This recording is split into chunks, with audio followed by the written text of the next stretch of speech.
Okay. Thank you so much for joining us this evening. My name is Cleo. My pronouns are she, her, and I'm the Education and Outreach Coordinator at Interaccess. I'm thrilled to welcome all of you here today. I would like to acknowledge that the land on which Interaccess operates has been the site of human activity for 15,000 years. The land we are working on is the traditional territory of many nations, including the Mississaugas of the Credit, the Anishinabeg, the Chippewa, the Haudenosaunee, and the Wendat peoples, and is now home to many diverse First Nations, Inuit, and Métis peoples.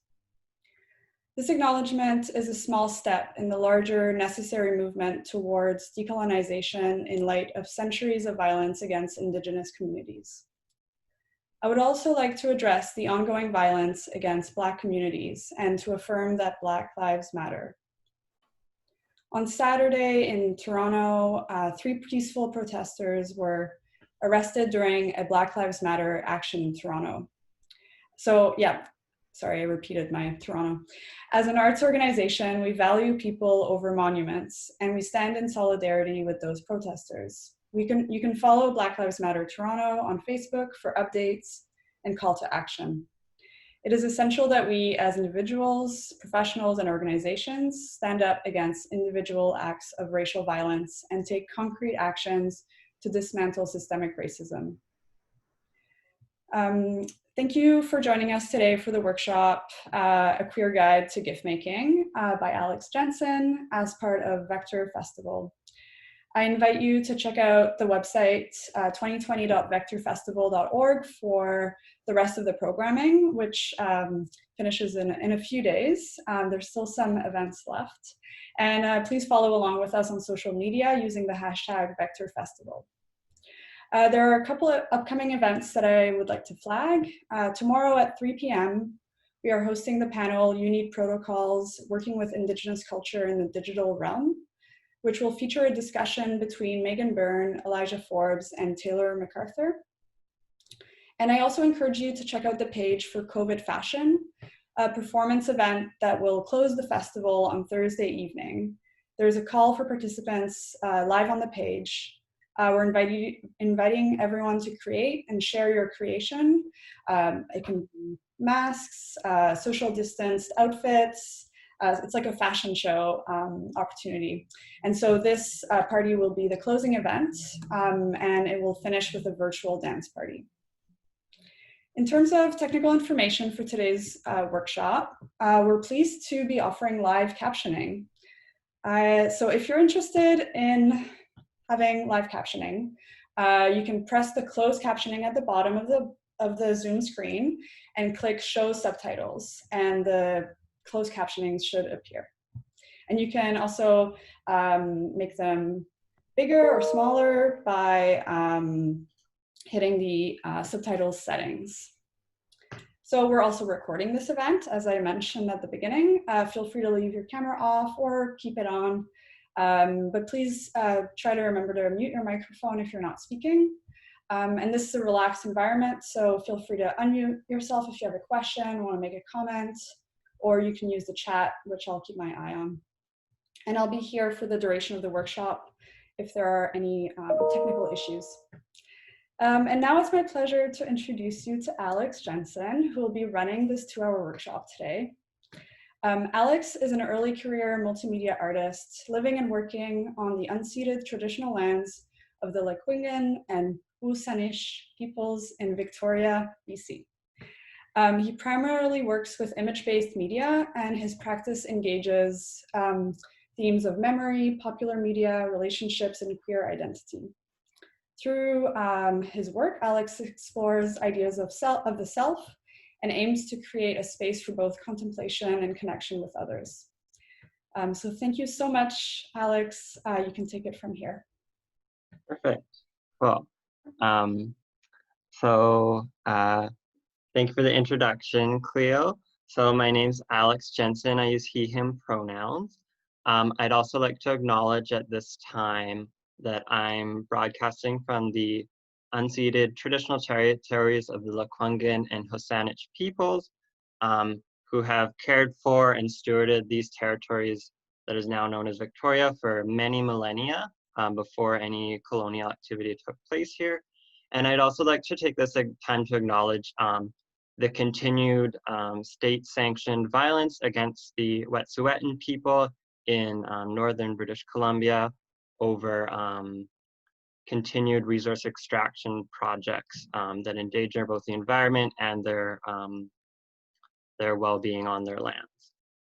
Yeah, so with that, we'll jump into the sort of presentation part of this workshop. And I will try not to speak too fast, but if if you need me to slow down or re-explain something, please let me know in the chat. So let me see here. Okay, so everyone should be able to see my screen now. So I'd like to start out just with a content warning. There will be mentions of rape and murder of a trans individual while talking about internet-based contemporary artworks,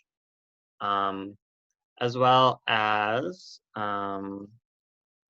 this presentation and workshop contains flashing and rapid moving images that may be triggering to some participants who are sensitive to such stimuli. So I encourage any participants to do whatever they need to keep themselves safe and comfortable. So if that means messaging myself or Cleo during that time, or leaving the workshop, please feel free. I won't be offended, or no one, or just do whatever you need to do to make yourself safe.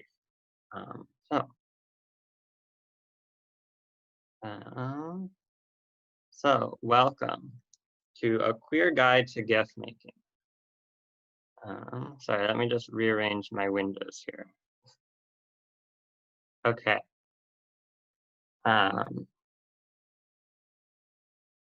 So as Cleo already introduced me, my name is Alex Jensen, and I'm a third-generation settler Canadian of Scandanavian-English-German descent. And I'm currently living in Victoria, BC on the traditional territories of Lekwungen and W SÁNEĆ peoples.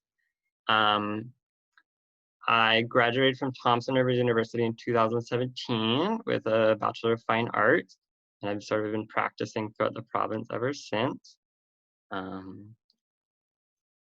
And yeah, so we'll jump into a quick, short sort of history of the GIF, as well as sort of contextualizing it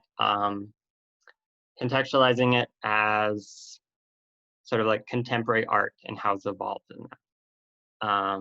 And hopefully I will try to keep this shorter, as I want to give lots of time for the actual work or sort of instructional portion. And I also sort of would like to think of this instead of like, and I was telling Cleo about this, instead of thinking about it as like I'm serving a full course meal, this is like a lot of snacks.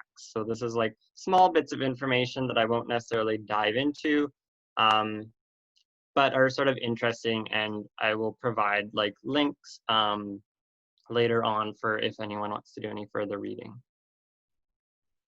So the early history of the GIF. So this is the sort of when the GIF was first invented, which was in 1987 by Steve Wilhite at working at CompuServe. So he invents the first version of the graphics interchange format, and it's a compression algorithm optimized for the internet. And then in 1989, a second version of the GIF is released and includes support for animation and transparency, which is important for GIF making, as we sort of know it in our contemporary context. Following up on that, in 1994 to 1995, so software support is built in for animated GIFs in the two most popular web browsers at the time, which is Netscape Navigator and Mosaic. And meanwhile, GeoCities, which was like a sort of a custom website making platform, launched. And it's especially had like a prolific sort of like GIF customization feature, which sort of, I'm not sure if it was there when it launched, but it definitely that's sort of what it became known for. And a fun fact, the GIF turned 30 in 2017. Okay. Oh, and here's an example of one of the first sort of like internet memes, which was the dancing baby. So following on to that, in 1997, the artist duo MTAA created this GIF, which was a simple net art diagram with art happens here. And this was subsequently re-released in the 1990s under a Creative Commons license with the intention of others to act upon, remix, and re-release it, sort of embracing the memification that had already happened and that was continuing to take place. And this is from Rhizome's Net Art Anthology, which is a great resource for like everything net art. Through an extreme economy of form, the now iconic image conveys complex concepts about net art. First, that it happens and therefore can be thought of as an action or performance. And second, that is defined by in-betweenness. I think that's like really interesting description of like net art as like acting upon something or like an act rather than like a product, which is actually an interesting way to think about art in general. I digress. So this is just some further reading for that sort of first section. Both of these two links are actually really helpful. History of the GIF is this like interactive website, which goes through the whole sort of like highlights of the history of the GIF. And then Net Art Anthology by Rhizome is like very comprehensive in explaining various projects. And then this is actually a like short essay that just talks about the whole history of the GIF, and actually is like kind of formatted weirdly. If you download it, you'll see what I mean. So moving on. So GIFs in early exhibition. So I wanted to sort of, for this section, focus on sort of like both GIFs as like early examples of contemporary art, but also GIFs as like how GIFs have been exhibited in art spaces, sort of through the beginning. So this was the first example, and this is like a very sort of like major point for net art in terms of like its place in contemporary art. So in 1998 and between 1998 and 1999, the Guggenheim commissioned the exhibition Brandon by the American artist Shulia Shang. So Brandon was the first web-based project to be commissioned and archived by the Guggenheim, and I think it was the first of 3. And this is from the Guggenheim's website. Brandon explores the tragic story of Brandon Tina, a Nebraska trans man who was brutally raped and murdered in 1993. The work was originally conceived as a 1-year narrative project in installments. Between 1998 and 1999, multiple artists and programmers uploaded new content and interfaces to the website, and several simulcast live events took place at the Guggenheim Museum Soho and the De Waag Society for Old and New Media in Amsterdam. During these events, the audience is engaged in discussions about gender and racial identity via Brandon's online chat, a virtual court, and webcast.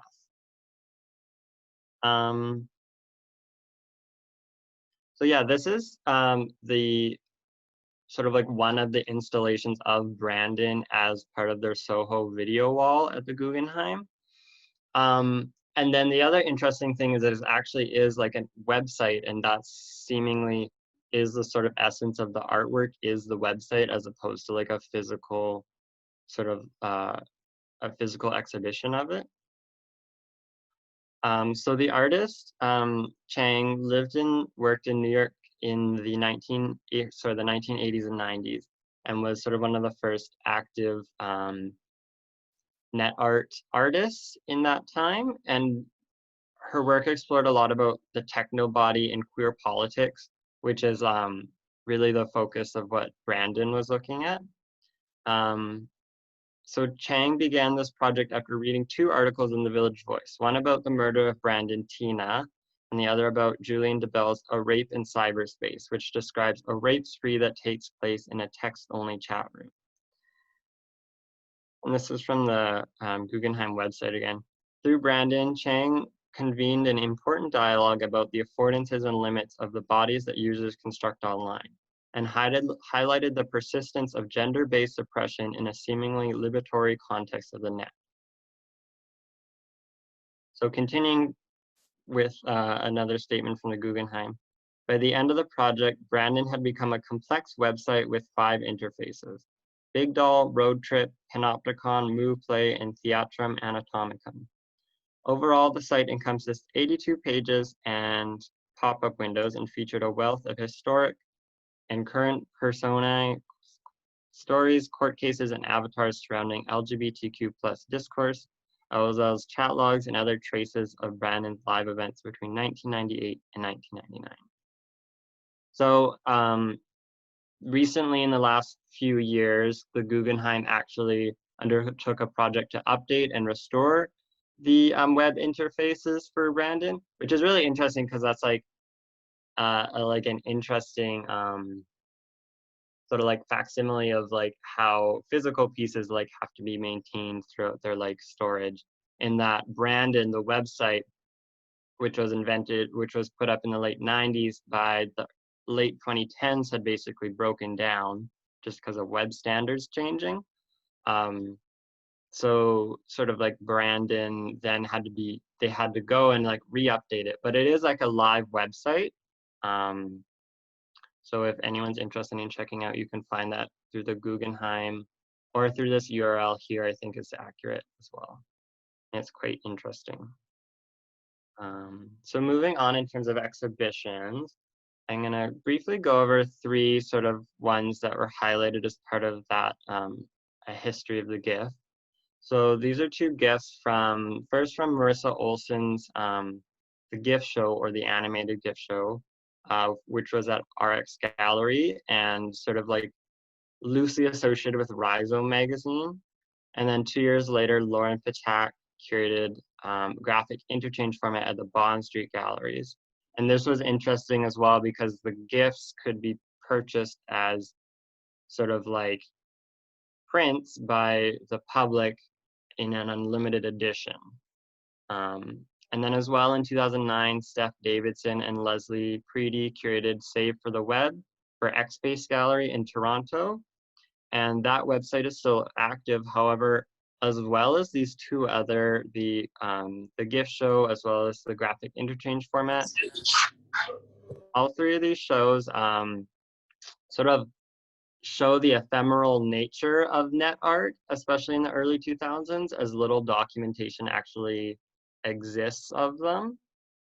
And actually, I think Bond Street Gallery, and I'm not sure about RX Gallery in San Francisco, but those galleries either don't exist in the same form that they exist today. So it's sort of like what's left of these GIFs is sort of just scattered across the internet in like other archive locations, which is quite interesting. So that's some further reading. Actually, this, once again, the Net Art Anthology has a really good page about Brandon if you wanted to learn more about it.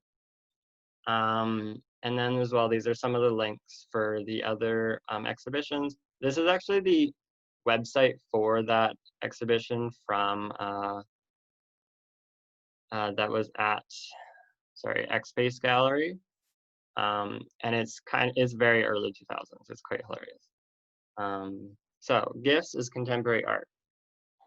So sort of like moving on to realizing this is all kind of contemporary art, but this is like very recent projects. And I also wanted to shift my focus as well as like continuing with that look about how GIFs are displayed in physical spaces.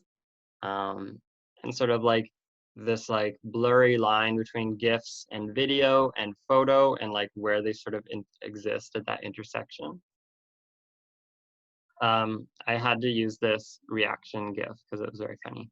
And I also saw it on Twitter and was like, oh, I have to use it. So this section is subtitled, "Is it a video?" So I was once asked by a programmer for an organization, an arts organization, how do you display GIFs in a gallery when I was talking about my work as sort of being GIF-based? So when I replied to something along the lines of, as a video, he seemed more or less unsatisfied with that response, which sort of the more I think about it, the more I can't like justify his response in that like when you show, essentially when you do show GIFs in a gallery space, it is more or less as a video, but I guess maybe it depends like how you show that video then. So GIFs exist at an intersection of video, moving images, and photography. As a form, they are out of place in gallery spaces and take some form of transformation in order to exist in a physical gallery space. So either being sequenced into a video or being played as like a multi-channel video or as part of like a larger installation. And as well as part of that conversation, the term cinematograph was coined in 2011, and it was to describe stereographic photography GIFs. And it's sort of a way, cinemagraphs are a way to have GIFs, are a way in which GIFs have enabled a field of photography to intersect with the moving image, which along with that conversation, then you also have to talk about durational photography, which is like this very slow, it's video, but it's like very slow moving and like very sort of contemplative. So it's all sort of in this mix of like where GIFs exist, especially in like my own practice as like someone who also works in like photography and video, like where does sort of GIFs exist in that intersection? So here's two examples from Interaccess from recent exhibitions. I believe these are both from actually last year's Vector Festival. So the left-hand one here is Lorna Mills with Roadkill, which is a single channel installation. And then as well, Jordan Shaw's Canadian Abstracts, which is a dual channel installation. And sort of continuing on my thoughts about how GIFs translate into physical space. So GIFs are unique. Unlike other sort of art forms, GIFs originate and are most common on the net or blogging platforms rather than in physical exhibition spaces. So in a way like how sort of like video and photography have been integrated into art, now sort of GIFs are being also integrated into contemporary art. And GIFs also are interesting as they're ubiquitous and technically simple on the internet in that they like automatically play and they exist. But then when you want to get them into like a physical space, it requires this like additional technology to make that happen. So like you either have to have like 5 TV monitors and like a video player and things like that, where like copy pasting a GIF or like sending a GIF during like with a group chat or like putting it onto your blog is like very simple action. The other thing too that plays in to this in sort of my own experience is that Tumblr's default method of displaying GIFs is in a grid. So that'll allow sort of multiple images to be viewed as simultaneously, which if you get into a little bit of photo theory, whether you view images simultaneously or they're sequenced or they're in a series, affects their meaning. So if you have, so for like a project I did, I had a series of GIFs as a grid, and then when I translated them to video, they were in a sequence video. So that sort of is an imperfect solution in my mind in that it potentially changes the meaning. And then my other sort of thought with this is like GIFs as video versus moving images. Like when sort of does the GIF end and like the video begin? And I'll sort of touch on that again when I talk about some other examples of work. And this is another example of Lorna Mills' work. And here it's a 5-channel video display as part of Dilalika in Spain. And so each of these would be like a video that we're playing. And this actually, I think, really sort of, although is technically complex, really captures sort of the GIF format in that it like on a web page, this is how GIFs might be displayed. And then this is just an example of one of the GIFs there. So that this series is called Petting Zoo, Demons Begone. Another interesting solution is to repurpose other digital displays, as we do, especially outside of exhibition spaces, do have like a plethora of digital displays. So in this example, Giphy Arts has teamed up with Link NYC to curate GIFs onto these displays in New York City. And this is really similar. I think this is really similar to like repurposing advertising displays for artworks, which happens actually happens as part of like a City of Victoria initiative. Yeah, so the next couple slides here, I'm going to be looking at particular artists and examples of their work and how they integrate GIFs into their work. So the first one is Electric KB, who is a Latinx gender fluid artist living and working in NYC. And their work investigates the queer, disabled body and decolonial practices. And a lot of their work weaves this narrative of a fictional world inhabited by the Earth Liberation Front.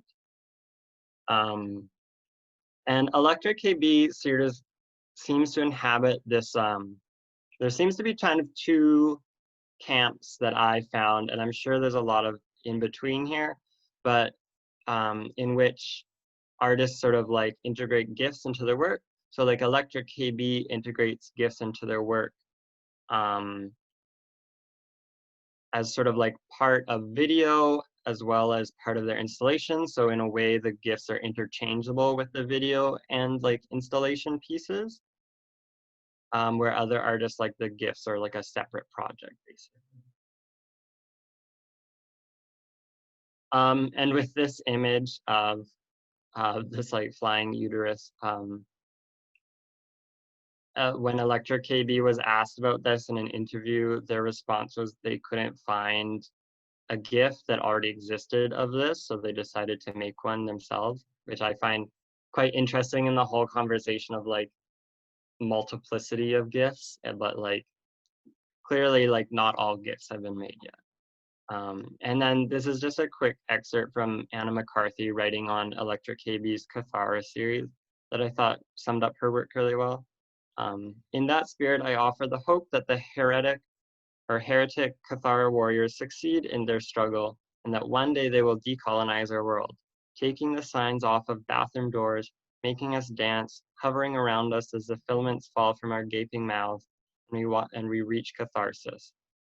In the state that emerges, may Electric KB's orbiting womb image be distributed for free to tired knowledge workers and artists, writers, and as a meditative spiritual icon to help us heal, to help us deal. So the next artist I want to touch on is Minister Akins, who is a queer Black artist who also lives in New York City. You'll see a trend about that. And also does experimental video and experimental audio. So Akins' work is heavily informed by his upbringing in a very religious family and religious household, as well as having been influenced by Vogue and ballroom culture. This work, Balenciaga Shades for Homecoming Service, this actual GIF is part of like a sort of larger video series. And this is what I talk about, this like interchangeability between GIFs and his video, in that a lot of times he talks about them as one and the same, which I find really interesting. And it kind of has this like, the videos also have this like very,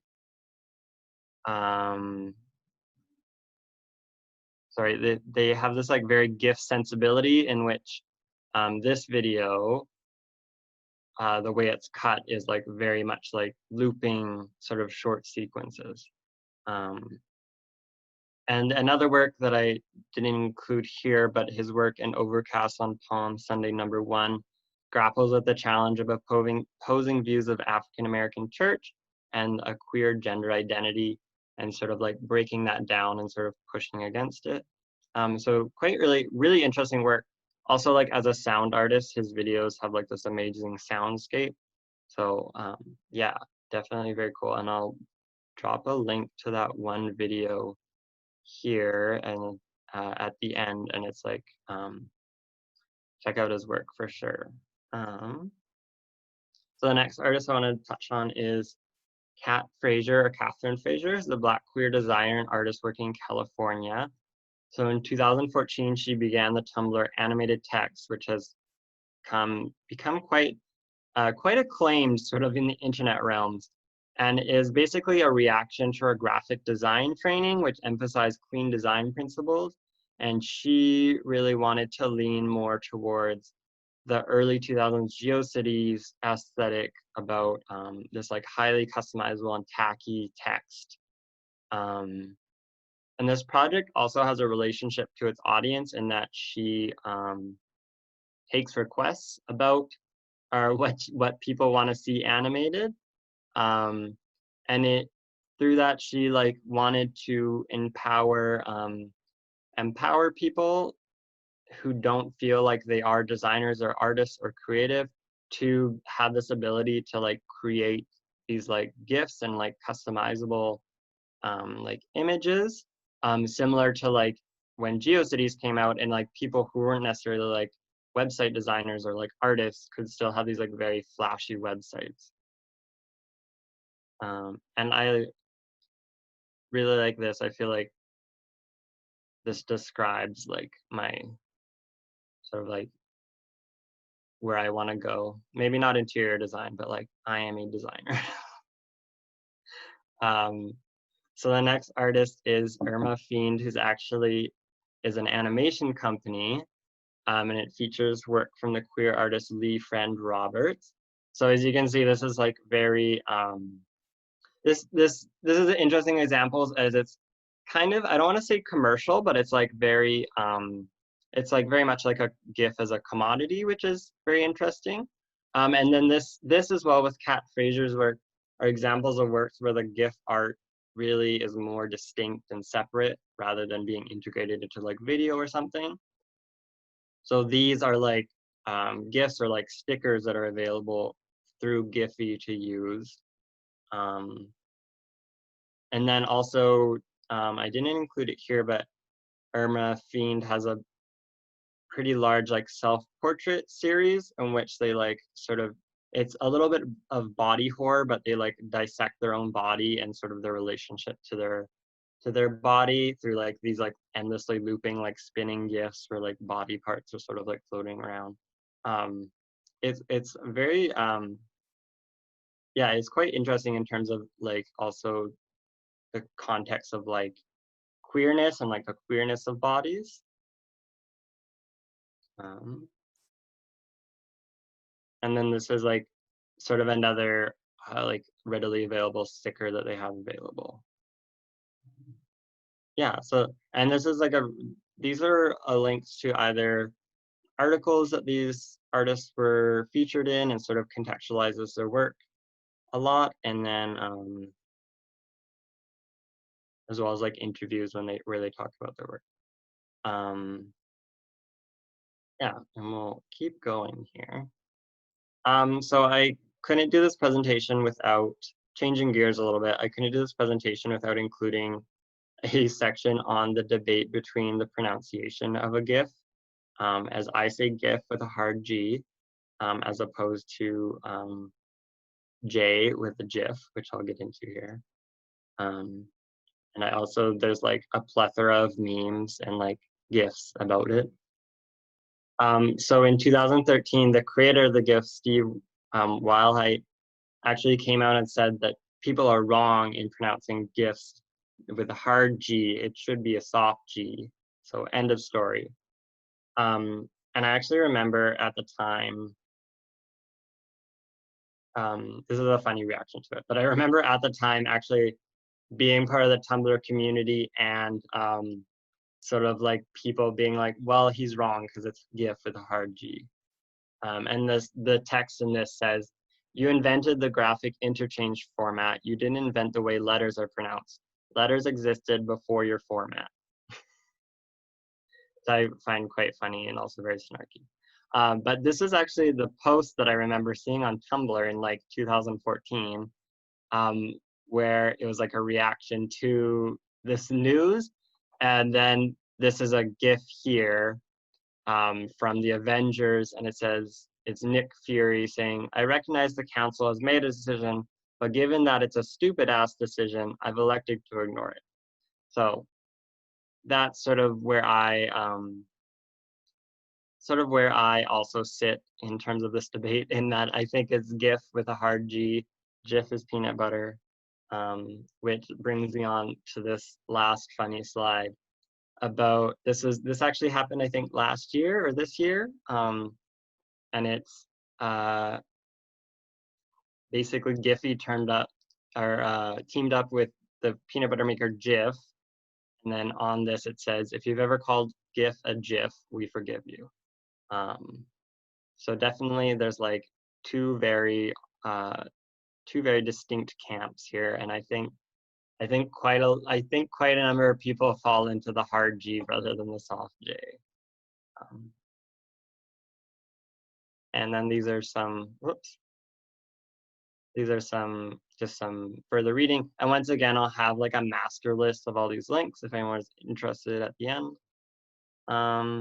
So here's where we get into like some of the more interesting stuff, especially what was happening on Tumblr at the time that I was on Tumblr and where I first started making GIFs.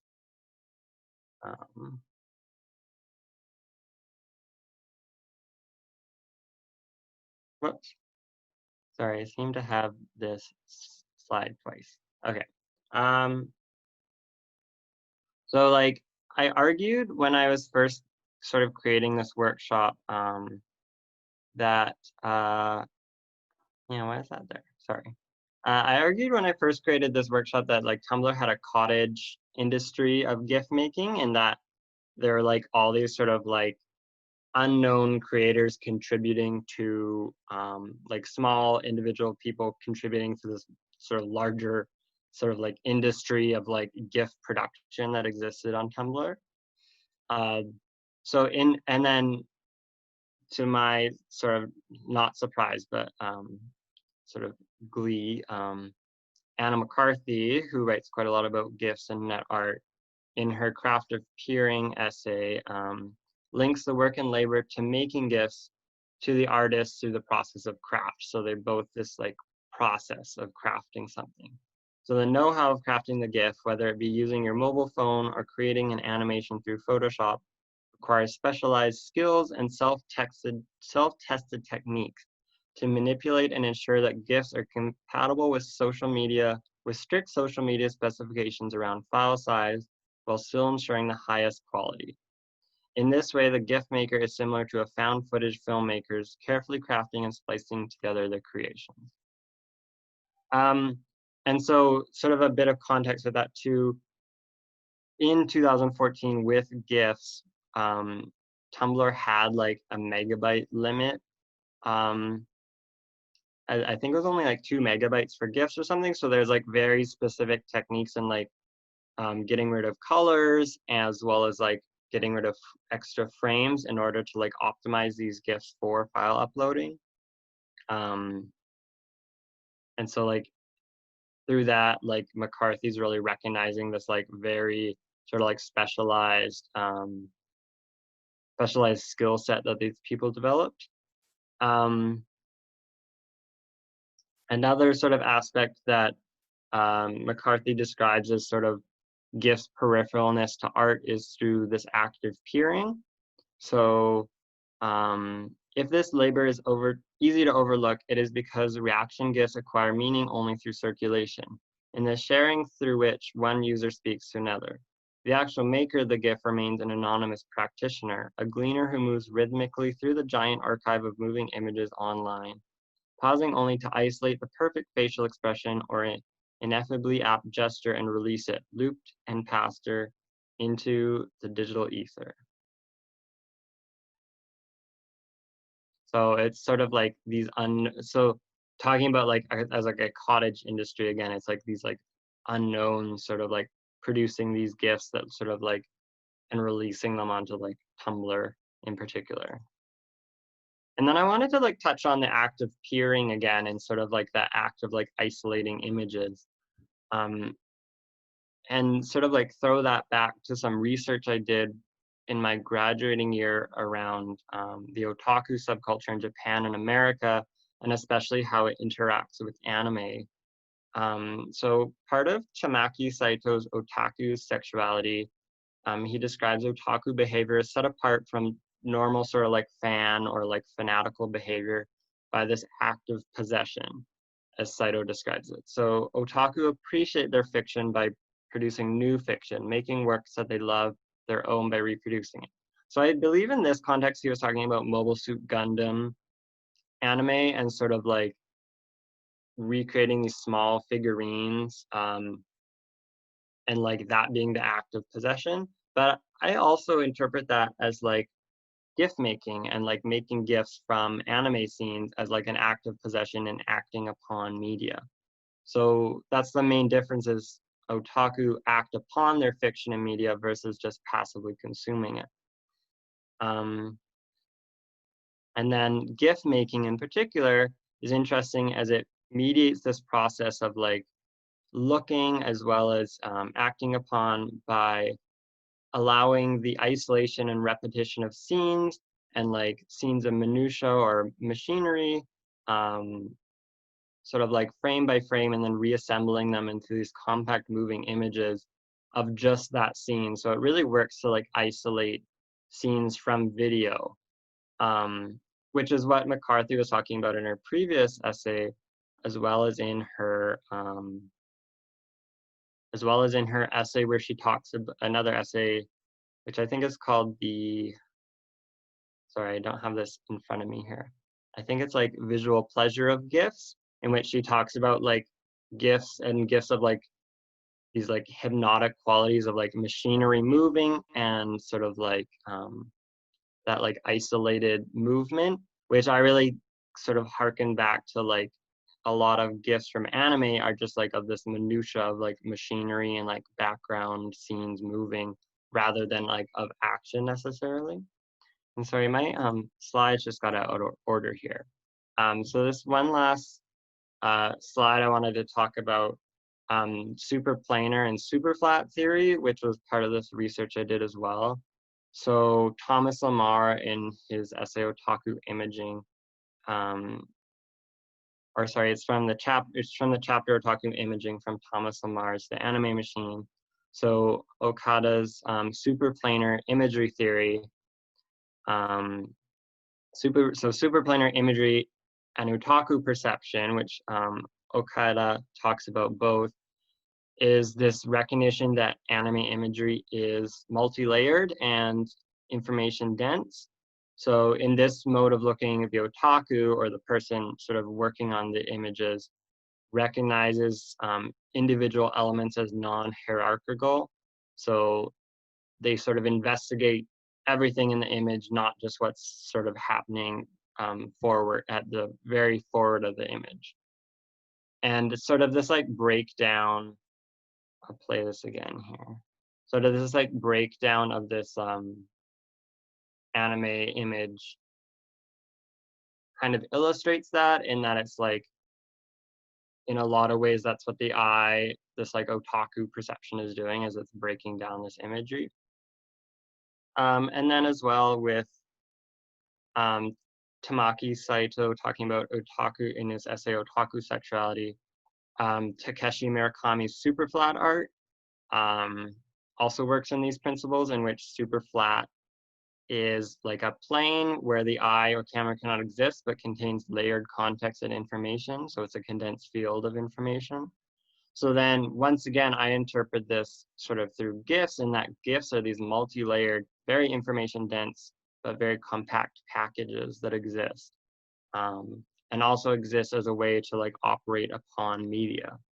So like really interesting intersection of like sort of where GIFs exist on the internet, especially in sort of my own context. And then once again, here's some like further reading. So two of these are by Anna McCarthy, and she is quite prolific in writing about. And then yes, I did include my own essay that I wrote about anime in my final year, but I do talk, it is a good summary of sort of like the super flat as well as like otaku perception theories. And then there's also some links in that bibliography to any individual essays talking about that. So moving on, my own experience of crafting GIFs on Tumblr. So this is very exciting as this is a premiere for all of you of the GIFs that I made in 2015.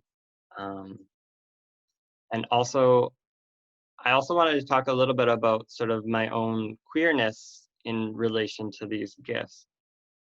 So as I said before, my own queer history with GIFs originate with the blogging platform Tumblr, which if you're not familiar with Tumblr, it's like this sort of microblogging platform that still exists. And so it allows you to like post quite a lot of different media to it, as well as like maintain these custom blogs. And especially, it really allowed the easy uploading and sharing of GIFs. And that was sort of like a popular way to sort of develop interests around like popular media, is then sort of like, just like I was explaining before, as a process, like taking that media and acting upon it and then uploading it and then sharing it. And that's sort of like this process of like what would be known as like fandom. And so the other interesting thing I actually in the last few days like have spent quite a lot of time looking at my old Tumblr blog, which is still active, not active, but still exists. And one really interesting thing I discovered that maybe I wasn't considering at the time is that GIFs are also a means to mediate my own queer feelings within very hetero or cis-normative media. So an example of that is like through reblogging media, which is basically reposting it to your own Tumblr. You could tag it with sort of custom tags, and through these tags, it would reveal this like very subtle queerness that I had in terms of like both the curation of what I was reposting as well as the commentary and the tags that I was like attaching. So it was quite this interesting sort of like interplay between text and media, as well as like sort of curating what you show in terms of like your personality. And I like this GIF is funny to me, as this is from this anime series, Nia, The Rebuild of Evangelion. And then it has the text, "Am I gay? Please help. So I am a boy, and sometimes I kiss this guy I know, and I tell him I love him." And this is clearly sort of like constructed as a meme, but it like is interesting, of course, just like how it infers new meaning through like this interplay between text and image. So these, I think, were some of my very first sort of like created and published GIFs that I made on Tumblr, and these are all from the anime Space Dandy. And this was between, I think this was in 2014, and then I was posting GIFs up until 2015. So I vaguely sort of remember the process of like learning how to make GIFs, and I was using Adobe Photoshop Elements at the time, which is like a very pared down version of Photoshop, and it has way less sort of like fine control over GIF making as opposed to like what Adobe CC does now. So I was unable to control certain aspects of the process, such as frame rate. So it kind of resulted in suboptimal GIFs. So that was where this like skill set came in that like people were using like full versions of Photoshop, and then also like to create the highest resolution GIF, you'd have to like really practice how many frames you had, as well as like what colors you were displaying. So like very like high multicolored GIFs had more information and were larger than like smaller, like monotone GIFs.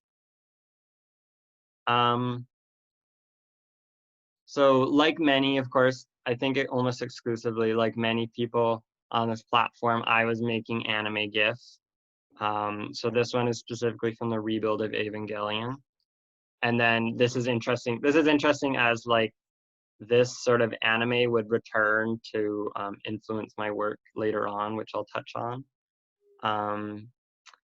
And yeah, so I think this is like the second or third GIF set that I made from that, and I think this might have been one of my last ones.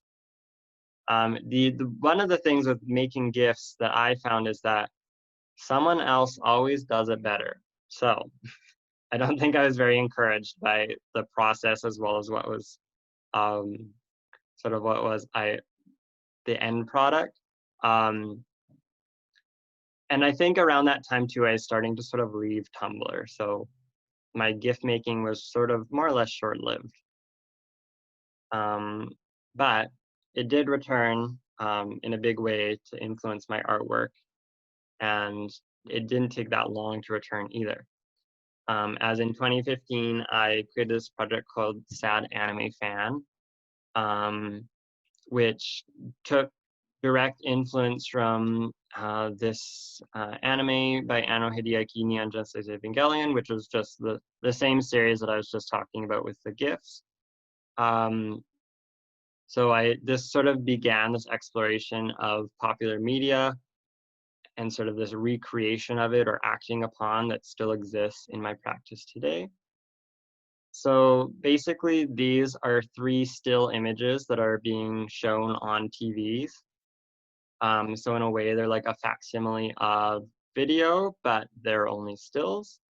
So they're not quite GIFs as they don't loop or move at all, but I feel like they exist in a very similar place to GIFs in that they're like a facsimile of video, but they're not a video. So Sad Anime Fan was the first project to explore a shot-for-shot or still-for-still recreation of scenes from Neon Genesis Evangelion and its related media, and look to recreate the same action of making GIFs or screenshots of those shows for social media. So it had also this accompanied with these interrogative subtitles, which were interrogating my own identity at the time, as well as my shortcomings and then failing mental health. And it also mirrored this act of the otaku eye and GIF making on Tumblr and how it like operated on media instead of just passively viewing it. So like being on Tumblr and like making GIFs of things you liked in the same way I was making art and like recreating imagery of things I like. And I actually continued on that series up until 2017. So there was sort of like 3 years of me making images as part of those series. And they were sort of displayed always as TVs, as stills. And then actually, I think the last series were displayed as just like still photographs.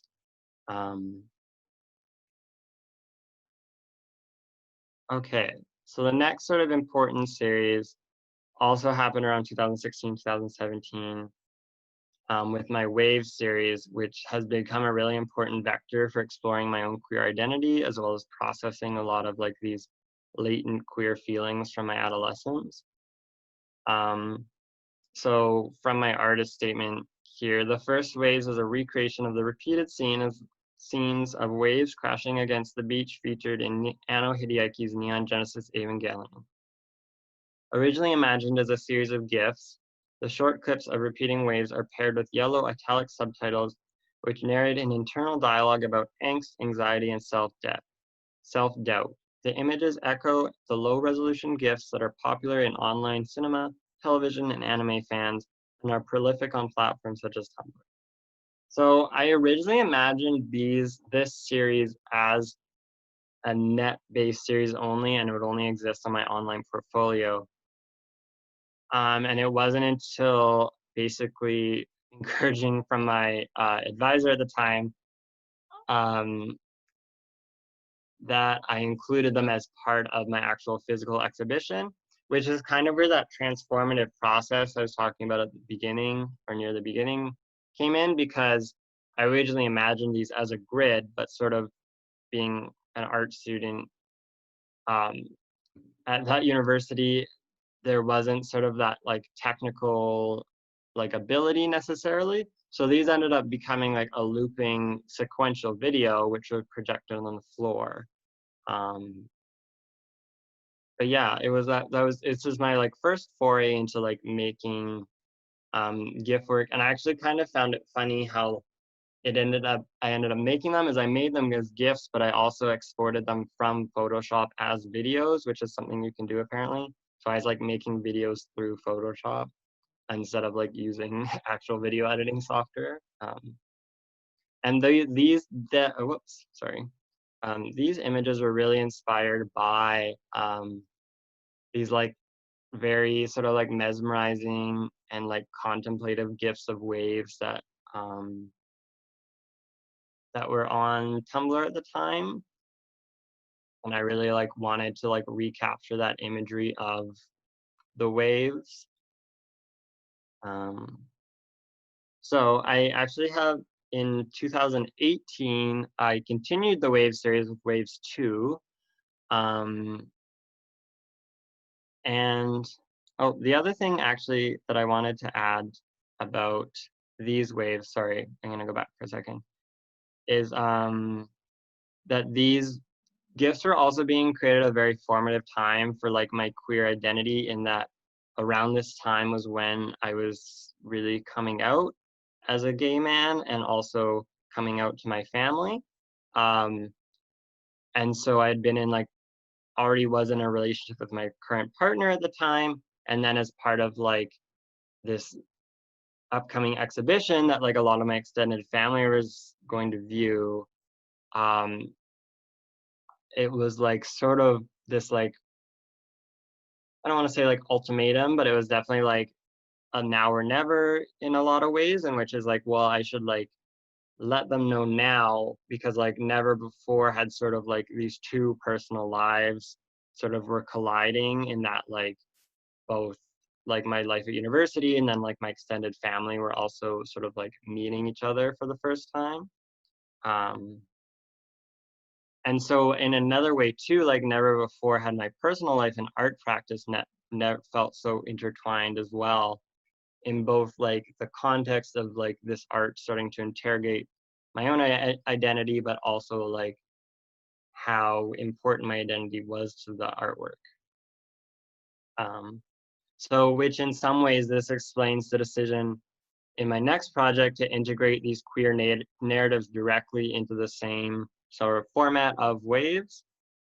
And waves in general as a body of work is sort of expanded between these two initial videos to encompass a mode of working that explores the interplay between text and cinema.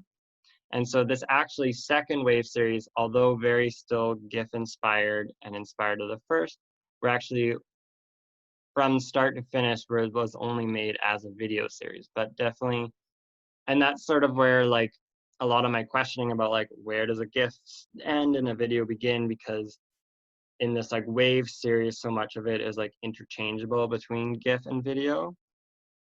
So Waves 2 continues the visual themes established in Waves, while expanding on the subtitle narrative to convey more specific thoughts and feelings related to that of love and regret.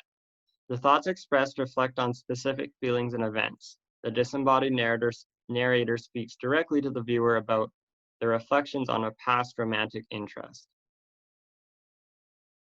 So in this one, I was actually exploring like one of my first sort of like crushes in high school, when I hadn't come out as like gay or queer yet. And it was still definitely a lot of like that sort of like teenage angst, but also like figuring out what these feelings mean. And then just sort of, since it was such a formative sort of time, like these feelings really persisted, like basically for 10 years. Like later, I was still thinking about the same feelings and like the same person, and like how that affects my life today, and like whether or not, like questions like whether or not I like want to like reach out to them and like sort of like integrate them back into my life or not. So yeah. And so like sort of those feelings I was trying to explain through these like subtitles. So this is two excerpts from sort of the larger project. And then the same year I was also, oh, I keep scrolling, sorry. The same year, I was also created this project called Sun, which also continues this queer narrative from Waves 2 of adolescent love and regret that informs many of my recent projects and like projects going forward. I'm still really interested in these themes as well as this like same sort of narrative. So Sun directly follows Waves 2 in terms of production and continues with the GIF-informed sensibilities. So the video is composed of several long, slowly changing thoughts, which are very kind of like in the area of like durational photography, and it's interjected with these like very short GIF-like sequences. And then the other thing too that's different about this project though is it also includes spoken word and audio into it, which was breaking in sort of tradition from these previous works that I had that were just video only or like visuals only. And that's like sort of, I guess that's one distinction between a GIF and a video is that a GIF never carries sort of sound with it, is that a video can. And the other kind of interesting thing I want to talk about here is some of these like shorter clips that I have were actually taken from my phone, and a lot of phones do this now where when you take a still photograph, it actually takes a short video clip, very similar to a GIF, which works right back into that conversation of like the intersection of GIF and moving images and video, in that like now, like a lot, basically half of the photos that I take on my phone are actually just like moving images, really similar to GIFs. So it's really interesting how that's like sort of affecting my practice as well as like how we're now thinking about like photography and like where that exists in relation to like video. So yeah, that's the end of this presentation. I went a little over, so but that's okay, I think. Yeah, so at this point, I'm welcome to sort of, we can enter a discussion period if you'd like before we go on break, and then we'll come back. We sort of like come back in a few minutes for the actual tutorial portion. But if anyone has any questions at this point, they can sort of like message me or message the group chat, or you can unmute yourself. And if Cleo, if you have anything to add here too.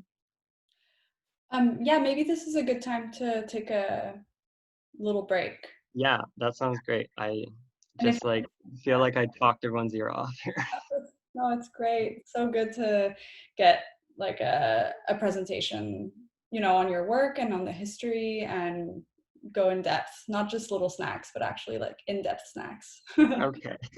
Yeah, if Complex. anyone has any anything to ask, you can do so during the break. And then what time do you want to come back, Alex? Why don't we give everyone like a good 10 minutes, but if they want to take a little bit longer, that's fine too. 7:15. That's in Toronto, so in 11 minutes. Okay, Sounds good. thanks. I'll be here if there's anything.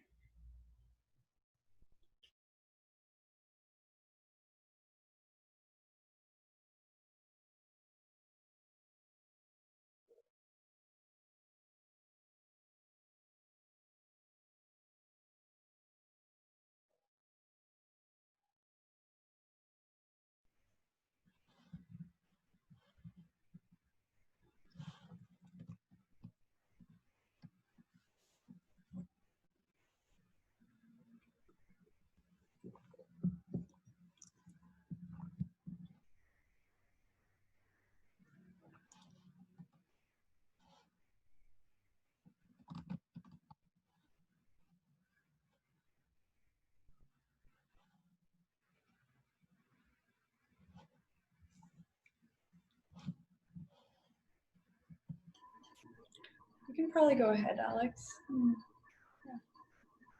All right, so I wanted to quickly just touch on some of the discussion here. So from Haley, they ask, I'm going to ask about the applied use of tech like VLC Media Player to produce graphics to turn into a GIF. I've not heard of this for this purpose. So if I'm understanding that question correctly, it's taking, are you like taking video and producing it, or like using VLC to like interpolate that into a GIF? Because as part of like this workshop, I will quickly touch on sort of like using VLC to like turn sort of videos into GIFs and like turning it into stills into GIF. Oh yeah. So like that's sort of the process that I'm going to actually show here in a few minutes. So just taking like a still from a video and then processing those stills into basically what a GIF is. And that's how I learned how to make GIFs, I think, was taking these stills. And then there are other ways, and I think Photoshop actually allows you to basically take video files and directly import those stills or like still images to make a GIF, but sort of another workaround, especially in this context with this program GIMP. Yes, Photoshop is $2. I'd say it's at least $3. So with GIMP, they don't have that. It doesn't have that function, but it doesn't have that function, but like taking the screen grabs, and then if you have these frames, you can basically then create GIFs from those. Also from Isla, she mentions that she says, I like the notion of GIF sequences that interrupt other forms of images and photographic forms. Not the GIFs need to be photo-based. It makes me think about glitch art. It also references the disruption of normality. I was thinking about that in terms of GIFs too, in that like there is like a genre of GIFs as well, of like GIFs that fail, and like when a GIF breaks down, it's like this very weird kind of like horror adjacent thing that definitely like yeah, really interesting is like where GIFs sort of disrupt normal images, as well as like how like GIFs and through that sort of like glitch art disrupt like normal photography. Yeah. Why don't I'll sort of jump into the sort of like tutorial part of this workshop now. So hopefully everyone can still see my screen here. So I just wanted to, let me find the right window here. Oops. So I taught this process to my partner, and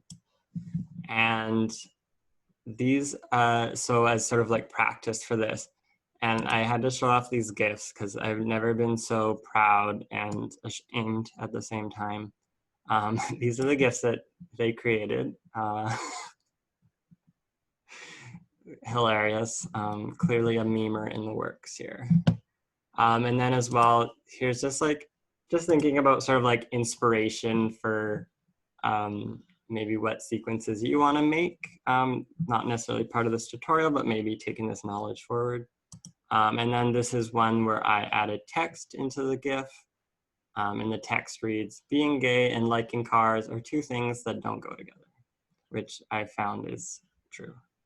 And then as well, this is like a practice GIF I was doing, and I find it interesting, and I'll talk about this process in a second, but you can actually like see the frames that are layered here, which I find like very interesting as both like an image form, as well as like sort of revealing about the nature of how GIFs sort of like move. Yeah, so why don't I get rid of this here?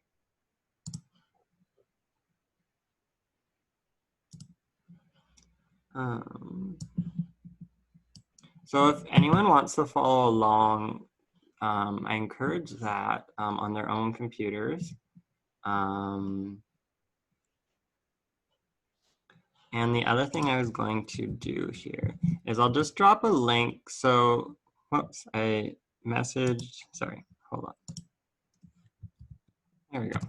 So I'll just drop a link here. So this is to a Dropbox file. And in that file, you'll find, if you do want to follow along and you don't have any imagery or like a video that you want to use, this file, this folder contains some like sample imagery that you're welcome to use if you want to practice. And so you're welcome to download any images from that. And I think it also might have a couple of videos that you're welcome to download as well. So let's get going.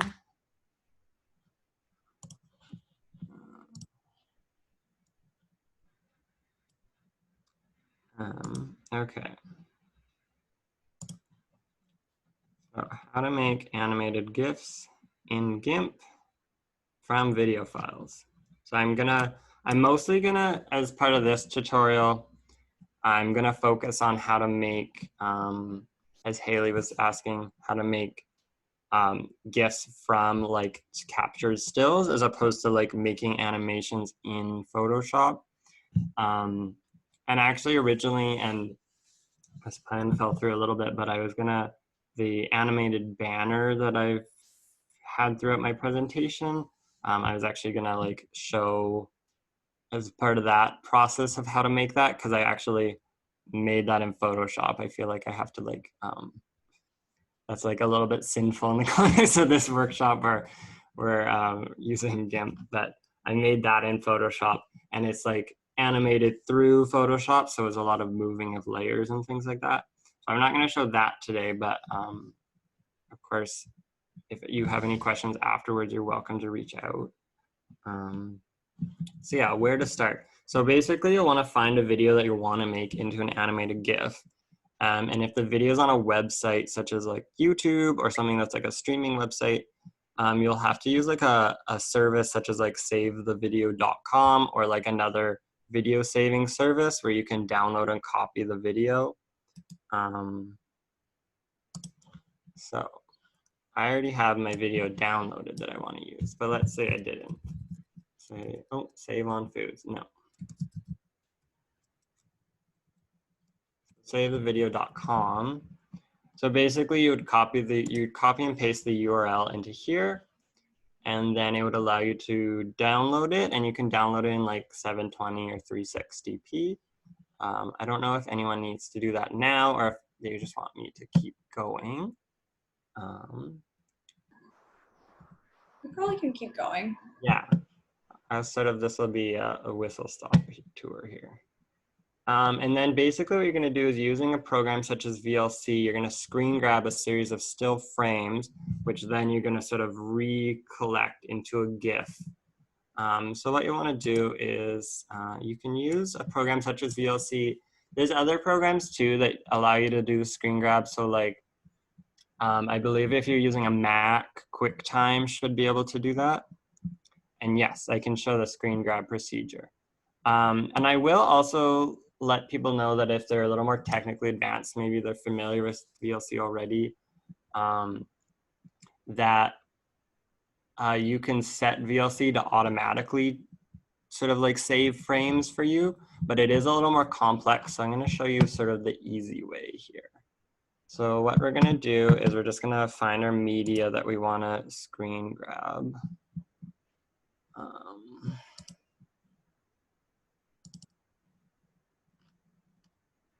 And we are going to open it in VLC. So I'm going to use this. I'm going to use a video I took of some waves, which is very thematically appropriate. Whoops. Hold on.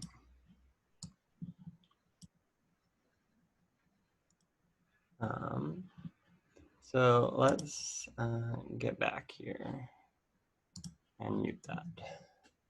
So the easiest way to take screen grabs in VLC is there's a shortcut to it, is Shift S. So basically you're gonna just like play the video and then take a bunch of screen grabs, and then it just saves those to your pictures folder. So I'm gonna do exactly that. So what you can do is you can like pause it every second if you want and save it, and it'll save it like that. And unfortunately with this video, it does, I think it saves the wrong way. Or if you kind of like feel a little more chaotic, what you can do is just play the video and like take a bunch as it's moving along. And the only other thing to keep in mind with this is, so I'm going to take about 10 seconds of video. I think that's what I have from before. The thing to keep in mind with that is, if obviously if it's like a longer video, like if it's like a 2-minute video, you're gonna probably want to make multiple GIFs from that. So I don't think there's like, I wouldn't say that there's like an ideal length for how many, for how long each segment of video should be turned into GIFs. And I think that's something you'll have to experiment with like how big the GIF size is, or like how many frames you want to manage.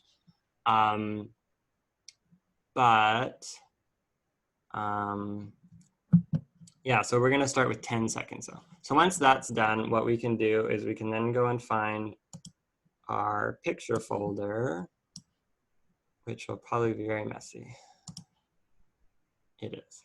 We're gonna scroll way down. You can see I did not organize anything at the moment. So here we have like these screen grabs that are saved. So they're all saved as like VLC Snap 2020. And these are the wrong orientation, unfortunately, which is why I took the liberty to create, or to already rotate some. So we're gonna use these ones. And I've renamed these two so they're a little bit easier for me to distinguish in my folders. Yeah, so once basically, step one, once you have your stills, you're ready to jump into GIMP and start making the GIF.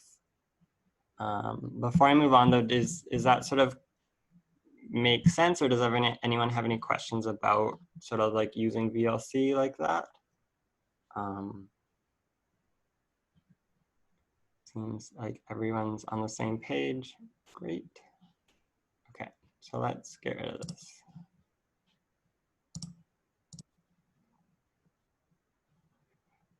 The shortcut might be different on Mac. As part of VLC,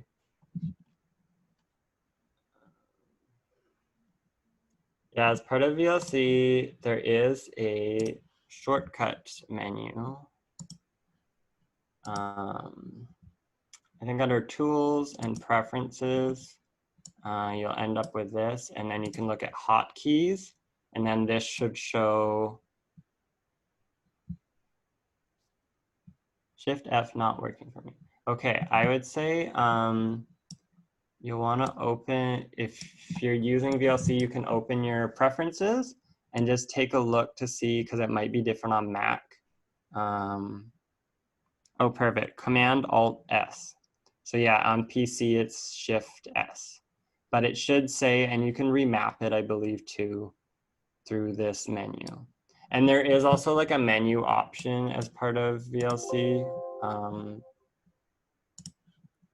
that should be able to just take the screen grab. Oh yeah, under video too is take snapshot. So you could use that menu option as well.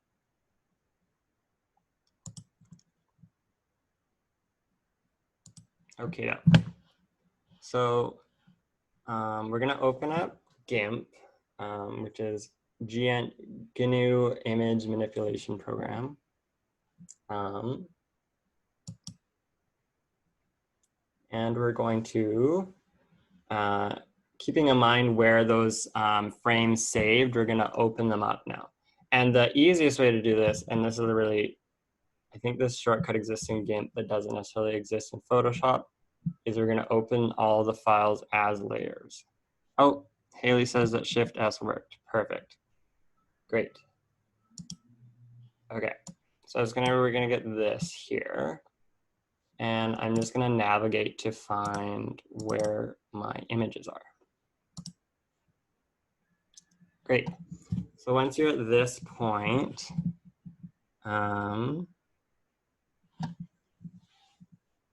we're gonna select how many frames we want to use. You don't necessarily have to use all of the frames that you made, but sort of use as many as you think. Use as many as you sort of think would be good for your GIF. I feel like that's very vague, but definitely a lot of experimentation. And then the best way to select all of your frames at once is you can select the first image that you want to use, and then we'll scroll down to this last file that's saved as, that I've saved as GIF example 2. And while holding down Shift, and I think this is particular to PC, you'll select all of them there. And then we're just gonna hit open. And then that's gonna take a second here, just to import all of the frames, and then I'll explain sort of what this process is in a second. But you can see as well to the right-hand side are my layers, and all of my frames that I took from VLC are being imported into as layers. So the one really important thing to note is that this frame at the bottom here is my first frame. So the first one that would have appeared in the video. And this frame that's on top is my last frame. Okay. So next, what I'm going to show is how to add some text to this, as I'm obsessed with text-based art. So we're going to go up to our toolbar that's here. Actually, I'm going to take a second. And you can answer in the chat, or if you want, you can unmute yourself. Is everyone sort of familiar with GIMP in terms of if they've used it before, if they've heard of it, if they're sort of like, or if as well, if you're familiar with Photoshop and its tools? Yeah, because that can sort of inform me how much sort of requires explanation.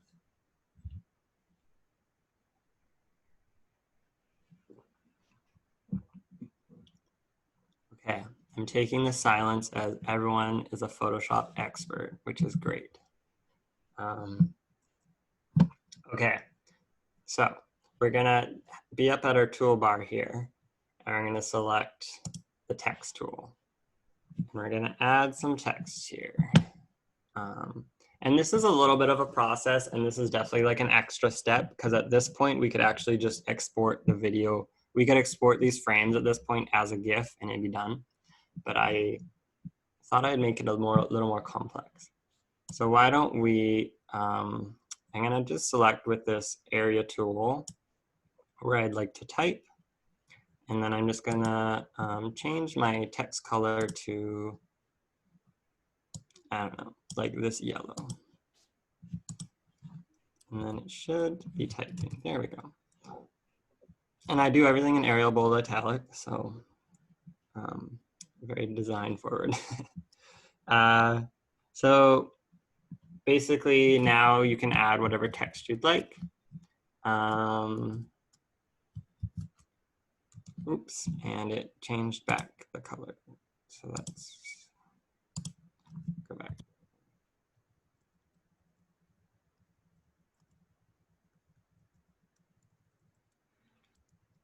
Another important thing to note at this point is make sure everything's spelled correctly, and that also the text is where you would like it, because the next step, we're basically gonna like render the text uneditable.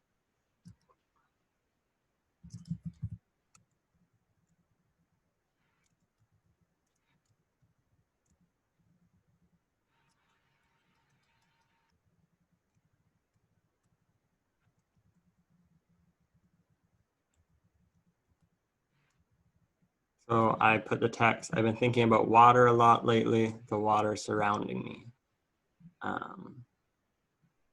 Okay, and I think I'm happy with the text position, but maybe I'll reposition it here. So to reposition it, I just use this move tool, and that just allows me to drag the text around the image. And yeah, let's put that there. So the next thing that we're going to do is we're going to make this text basically like a vector that it can recognize easier. So we're going to go over to our layers toolbar here. I'm going to right click it. Or I think you can also do command click if you're on a Mac. And we're basically going to select alpha to selection, which is this option that's way down here. So that's what that's done, is it's basically selected all of our text as like sort of distinct lettering, which is what we want.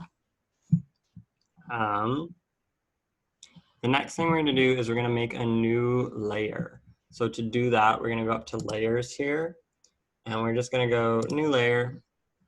And the important thing about this dialog box is that we're just going to make sure that it's the same size as our image, which this is. And then we're going to make sure that it says transparency, because you can also have other backgrounds, but we want it to be transparent. So we have our new layer there. Awesome. So now we can move this layer just by dragging it in the toolbar to below our text layer. And now what we're going to do is we're going to basically make like a stroke that's underneath our text. And this will make it a little bit easier to read. This also seems to be like the default style for like Tumblr-esque GIFs in a lot of ways.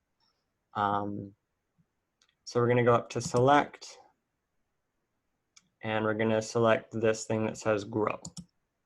And you can do anywhere from like 2 to 3 to 5 pixels. I think I'm going to do like 4.5 or like 5.5, just considering the size of my image and my text. But you can also like undo if it's too big. So actually, I'm going to undo that just with Control Z or Command Z, or Z since we're in Canada. And we're going to just try that again. Whoops. We're going to actually hit the right thing. So it actually apparently can't do half, so it did 6 instead. So we're going to do 4. Cool. That looks great. So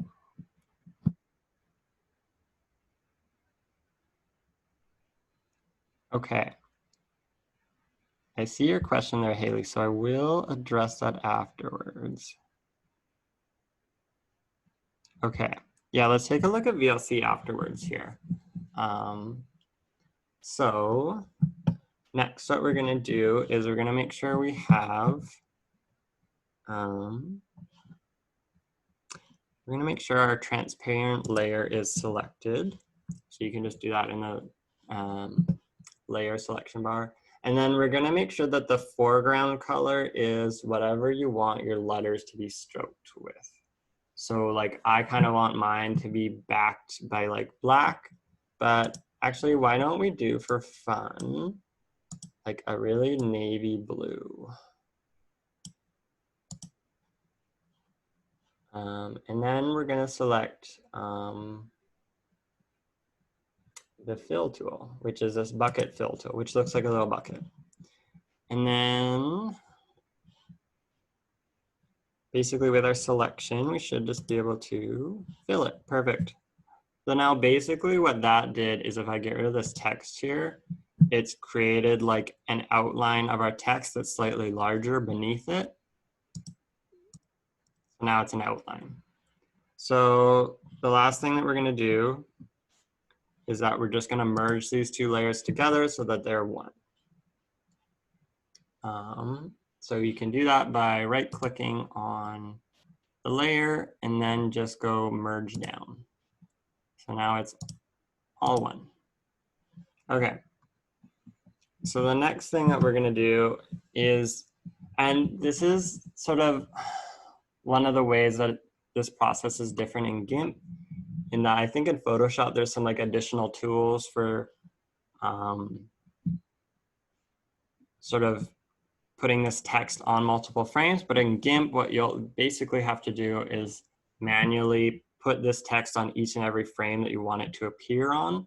So I kind of want this text to appear on, let's say, our middle frames here. So we'll leave a couple off at the beginning here and a couple off at the end.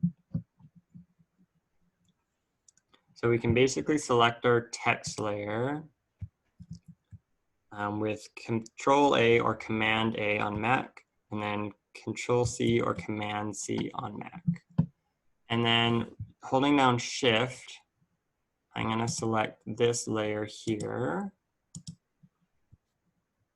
And then I'm just going to go Control V. And it did not work the way I wanted to. Because it wasn't selected. So now I'm going to go Control V. So now the one interesting thing that GIMP does is when you paste things, it's like a floating selection here. So there's two ways to like sort of anchor it into your image. You can either, while using the rectangle select tool, click anywhere off of it and it basically anchors it. Or I believe there's also a way through this menu to go and anchor layer, just like that. Okay, so we're gonna rinse and repeat here.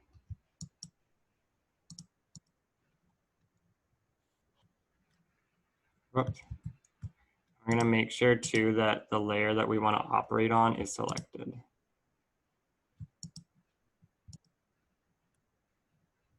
Which I just lost track, perfect, cool.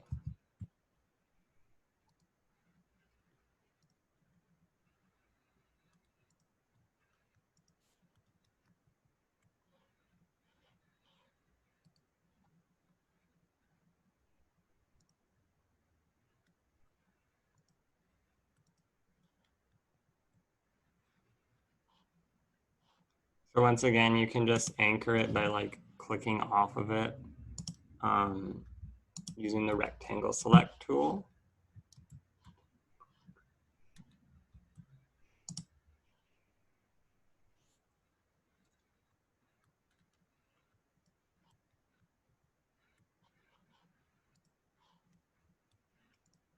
And yeah, this is sort of the tedious part of the process, especially when you add text to GIFs in GIMP, is that each of these layers is like going to be considered one frame as part of the GIF.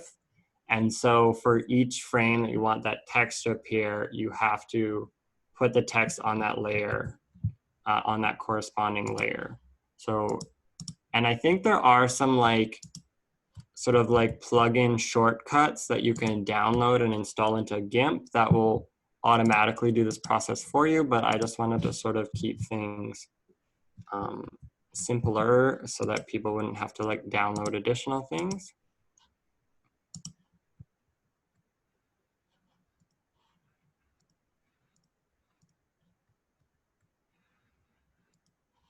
And the other thing too, what we could do is if we wanted to like sort of animate this text or have it move, is we could have in between the frames, we could have it sort of like move around so that as the GIF progresses, the text is sort of moving. I think for now, I'm just gonna leave this text as it were. The other thing too I was gonna mention is as part of that Dropbox folder, if people would like, I provided some like transparent objects. So if people like want to collage into their GIFs, I think that's a really cool opportunity, which is actually something that I could maybe do here. So let me just find some of those other elements.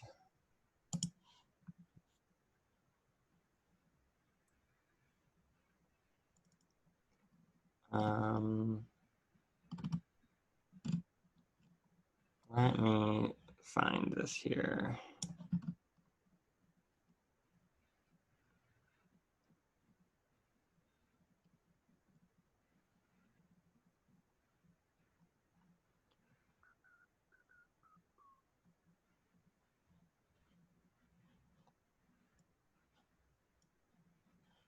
I think this is the one that I wanted.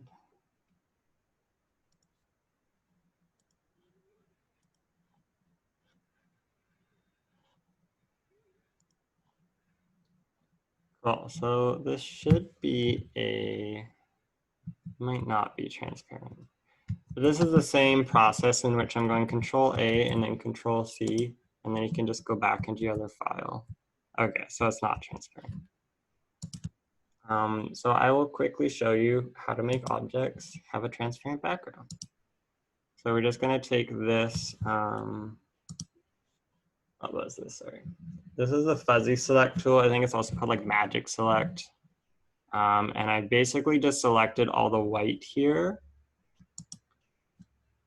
And I'm adding to the selection by holding down Shift when I click. And then basically what we're going to do is we're going to add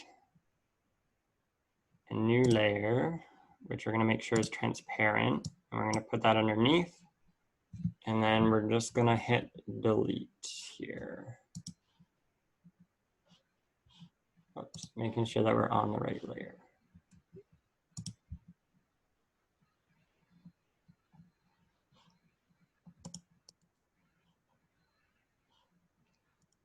Now,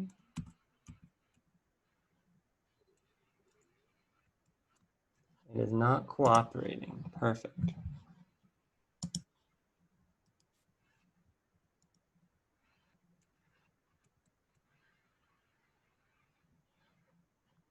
Which I don't think I want to really troubleshoot right now. So let me just see here. So I think I have,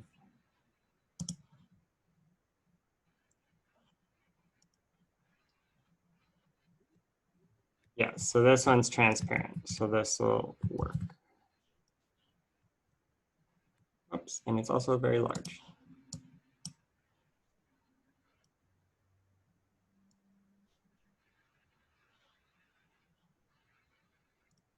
And we do want to resize this.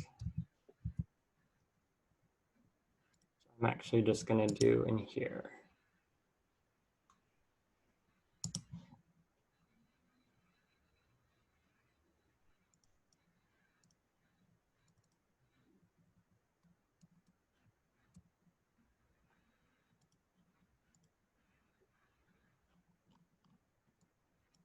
Oh, perfect. Okay, clearly this is being unsuccessful. And GIMP is now not responding. I was going to mention, at this point, this is a good thing to mention, depending on the size of the images that you're doing in GIMP, as well as how many frames you have. Oh, there it is. Cool.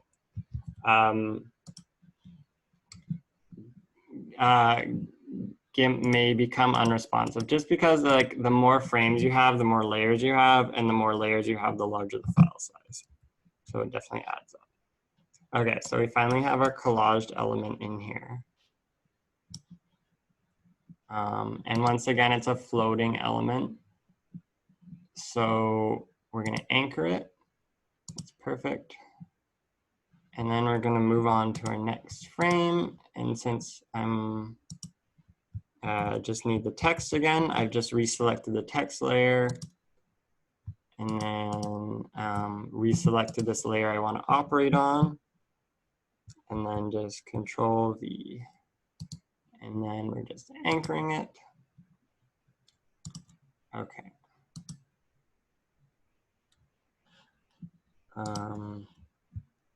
Let's have this in like 2 or 3 frames.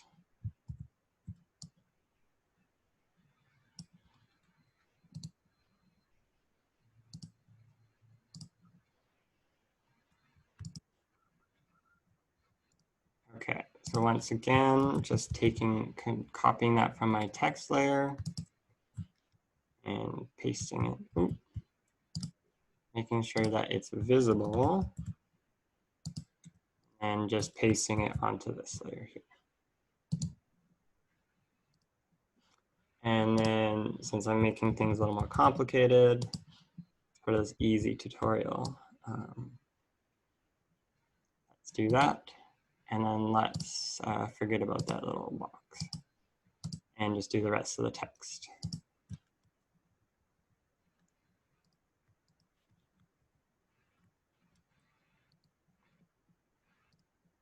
I think I'm gonna do this up until and leave like 2 or 3 frames at the end here that are without text.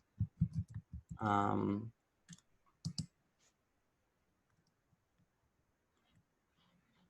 think this is the last one I'm gonna do. Okay, so now that we have all of our text distributed throughout, and you can kind of take a look here, we actually are ready to like finalize our GIF and export it.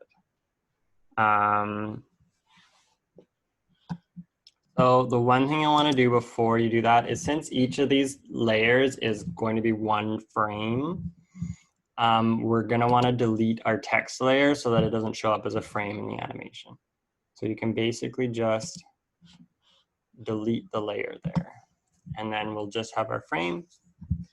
Okay, so GIF or GIMP does have a very cool, I'm actually just going to get rid of this. It does have a very cool process in which you can preview your animation through a little dialog box. The other thing I'm going to suggest is to save your work at this point so that you have like a master file in case GIMP crashes.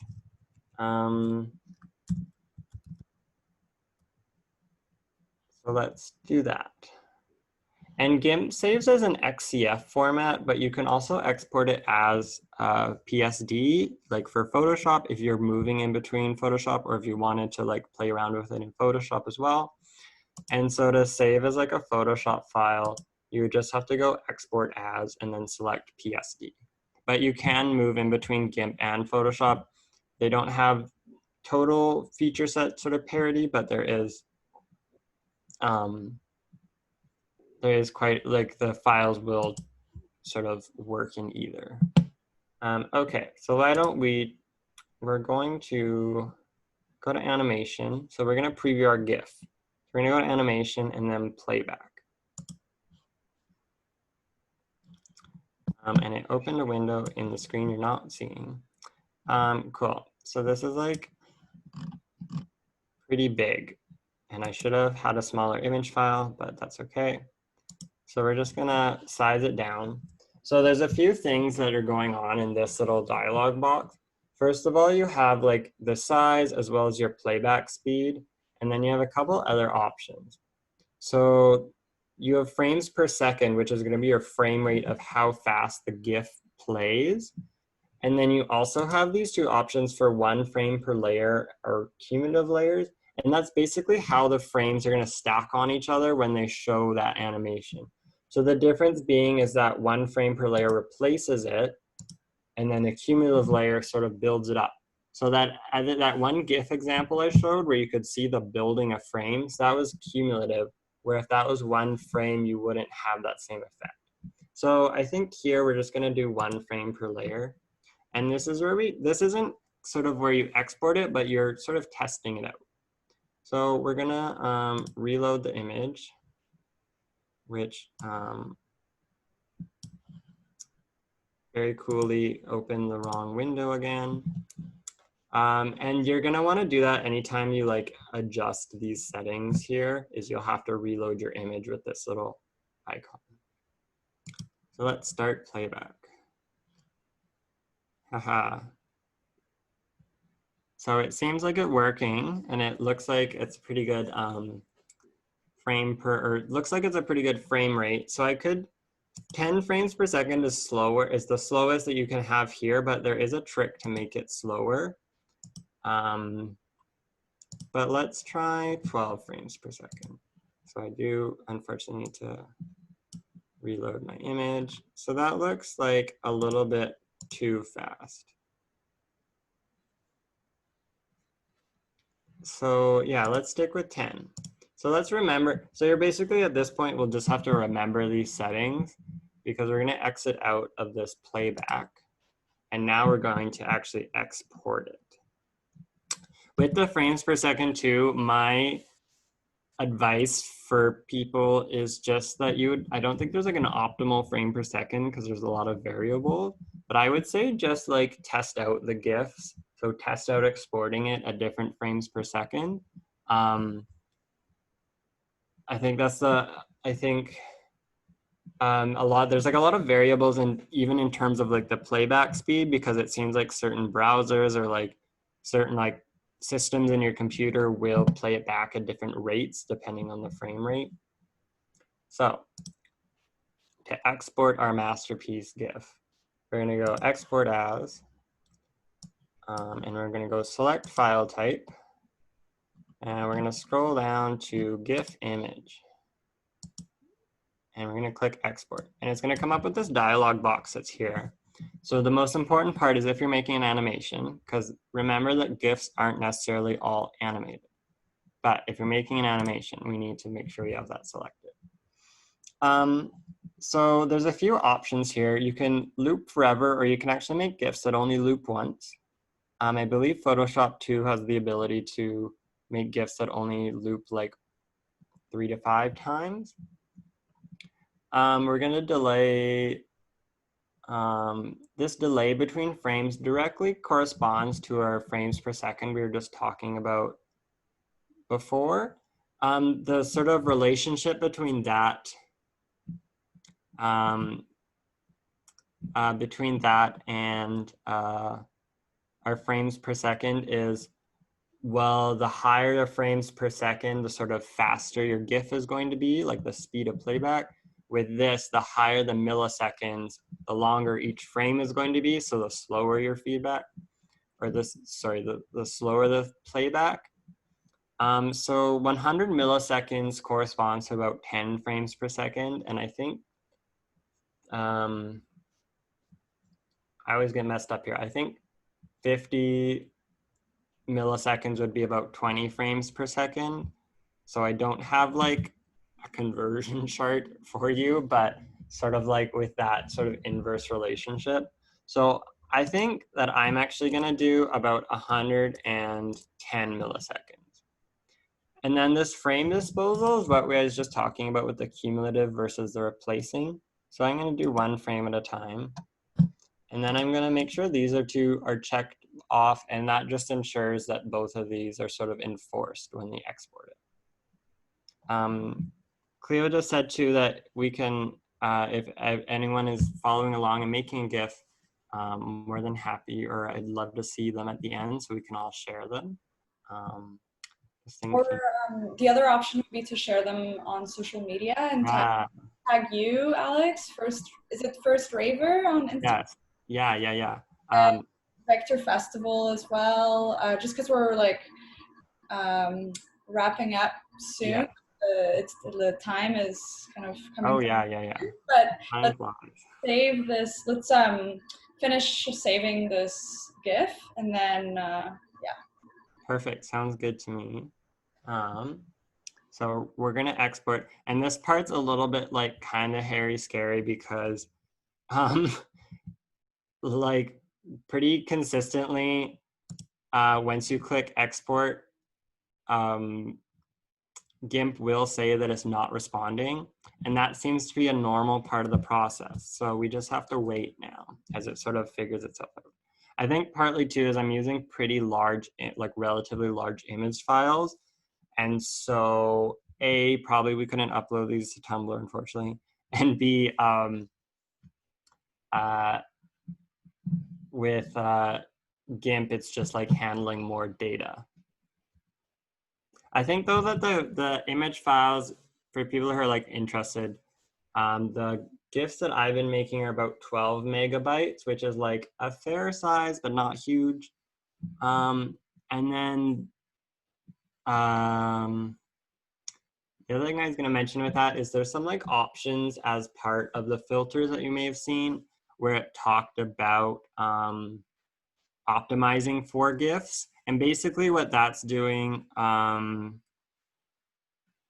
is it just takes bits of information out of the GIF files and makes keyframes, which is sort of like kind of gets into some animation talk. But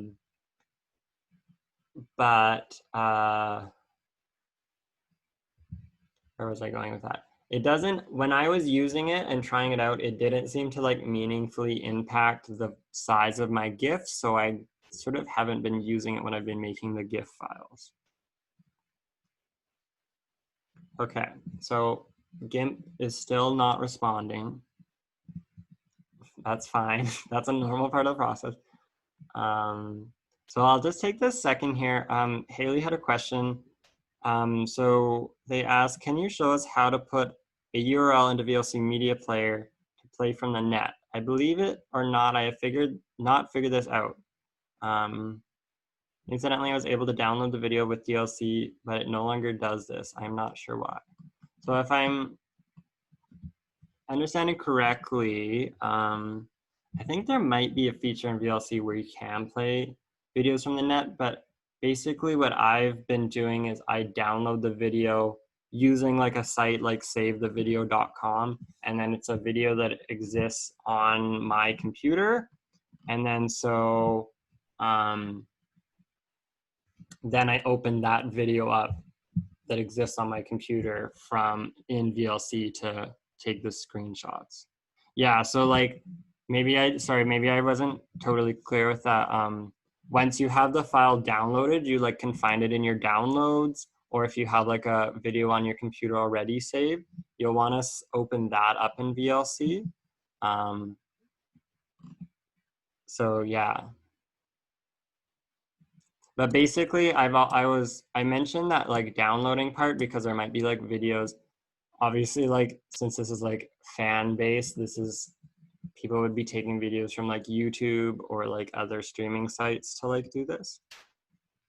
Another kind of like painstaking way you could do it is if like the videos on Netflix or something, and Netflix obviously harder to download from as they intentionally make it.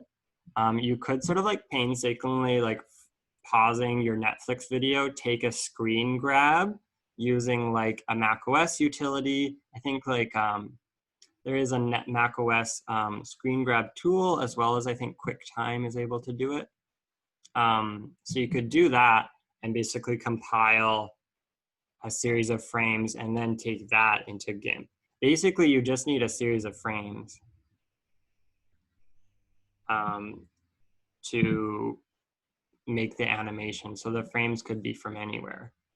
And I'll talk quickly about how I made like that.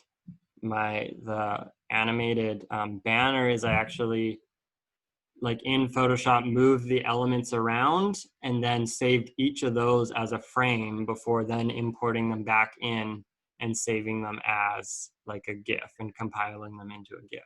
So like if you're really interested in animation or drawing and you wanted to make like animated GIFs in the same sense, if you're like doing sort of like digital drawings, you could just draw each frame and sort of save that as a separate frame file. Oh, here goes GIMP. And then sort of like import that as an animation. So let's go find where that's saved. I have a feeling I might have not specified.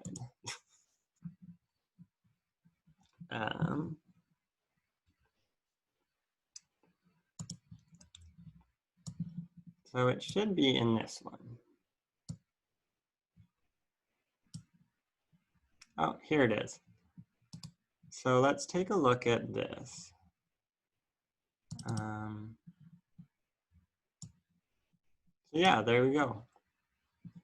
The GIF file has been created. So now you should be able to take that and like drag it into basically wherever it accepts it. A lot of some of the GIFs of my work that I made that were part of my presentation I actually made using this method. And then I basically just drag and drop them into Google Slides. And you should also be able to like upload these to like sites that are like Tumblr or like Imager or Giphy. And I think also Twitter maybe. I know with Instagram, you might have to convert it into a video, which I haven't tried yet, but it seems like it's possible. And you basically would just convert it as like a video file to then upload into Instagram, as Instagram doesn't natively support like GIFs. Yeah, so I'll sort of bring things to a close. So thank you all for attending and sort of listening to me for a good 2 hours. And if you have any like closing questions or anything, you can ask now. Otherwise, you can find me on Instagram and Twitter at First Raver, and you're welcome to reach out there.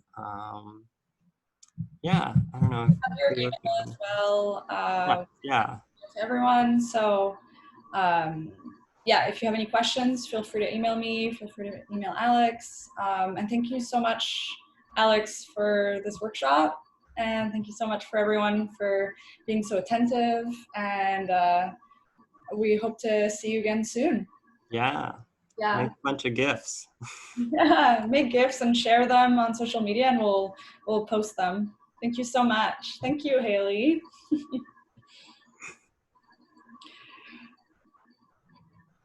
All right, well, I guess that's a wrap. Thanks so much, Alex, again. You're very welcome. We'll talk soon. Yes. Have a great night, everyone. Yeah, you too. Enjoy your evening.